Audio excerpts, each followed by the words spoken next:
வணக்கம் நேயர்களே, உங்களை இந்த குட்டீஸ் உலகம் சேனல் மூலம் சந்தித்ததில் மிக்க மகிழ்ச்சி.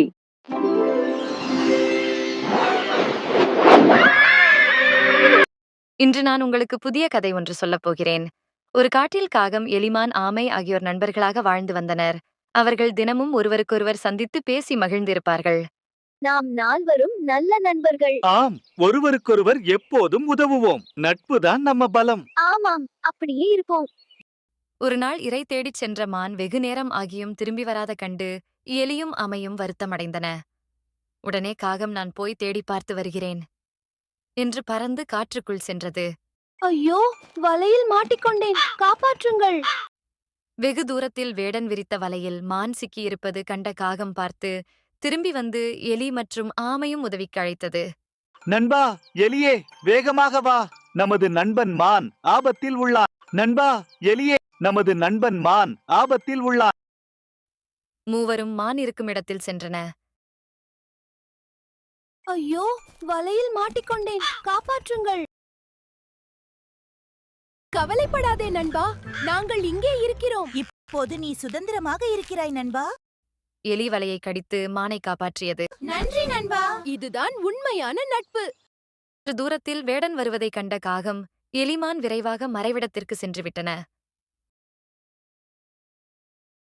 ஆனால் ஆமையால் அவ்வாறு விரைவாக செல்ல முடியவில்லை. வலையிலிருந்து மான் தப்பிப் போய்விட்டதைக் கண்ட வேடன் ஏமாற்றத்தோடு திரும்பிப் போது சற்று தூரத்தில் ஆமை நடந்து செல்வதை பார்த்து அதை பிடித்து தனது கைத்தடியில் கட்டிக்கொண்டான். ஆமையாவது கிடைத்தது என்று மகிழ்ச்சியோடு போய்க் கொண்டிருந்தான். ஐயோ, இப்போது நான் மாட்டிக்கொண்டு விட்டனே, என்ன செய்வது? பயப்படாதே, நாங்க உன்னை காப்பாற்றுவோம். இதனை காகம் பார்த்து ஆமையை எப்படியாவது காப்பாற்ற வேண்டும் என்று எலி மற்றும் மானோடு சேர்ந்து ஒரு தந்திரம் திட்டத்தை உருவாக்கியது. அதன்படி சிறிது தூரத்தில் வேடன் நடந்த செல்லும் வழியில் சற்று முன்பாக சென்று மான் இறந்து கிடப்பது போலவும் அதன் மீது காகம் அமர்ந்து அதை கொத்தி தின்பது போலவும் நடிப்பதாக சொன்னது. நான் இறந்தது போல படுத்துக்கிறேன். அப்போ நான் ஆமையை கட்டியுள்ள கயிற்றை கடிக்கிறேன். நானும் மரத்தில் அமர்ந்து வேடனை கவனிப்பேன். அவ்வாறே அவைகள் செய்து கொண்டிருந்த வேளையில் இறந்து கிடந்த மானை தூக்கிச் செல்வதற்காக தடியை கீழே வைத்துவிட்டு மானை எடுக்க வந்தான்.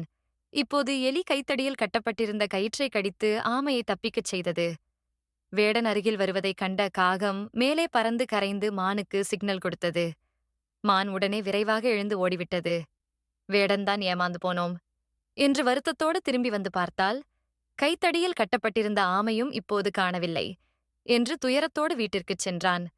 இன்னைக்கு எனக்கு நேரமே சரியில்லை, எதுவுமே கிடைக்கல. சே, எல்லாம் வேஸ்ட். இப்போது காகம், எலிமான், ஆமை ஆகிய நால்வரும் ஒன்றாக சந்தித்து மான், ஆமை ஆபத்தில் இருந்தபோது காகம், எலி செய்த உதவியை மறக்காமல் நன்றி தெரிவித்துக் கொண்டன. சபாஷ், நமது முயற்சிக்கு வெற்றி. இனி எப்போதும் நாம் ஒன்றாக இணைந்தே இருப்போம். நீதி: ஆபத்து காலத்தில் ஒருவருக்கொருவர் பக்கபலமாக இருந்து உதவி செய்ய வேண்டும். சின்ன குழந்தைகளே, இந்த கதை உங்களுக்கு பிடித்திருக்கிறதா? மீண்டும் புதியதொரு கதையிலே உங்களை சந்திப்பேன். Tata, bye bye, see you, love you children. இவ்வளோ நேரம் இந்த நிகழ்ச்சியை ஸ்கிப் செய்யாமல் பார்த்ததற்கு மிக்க நன்றி. நிகழ்ச்சி உங்களுக்கு பிடித்துள்ளதா? நிகழ்ச்சி பற்றிய உங்கள் கருத்துக்களை வரவேற்கிறோம். மீண்டும் அடுத்த கதையில் விரைவில் சந்திப்போம்.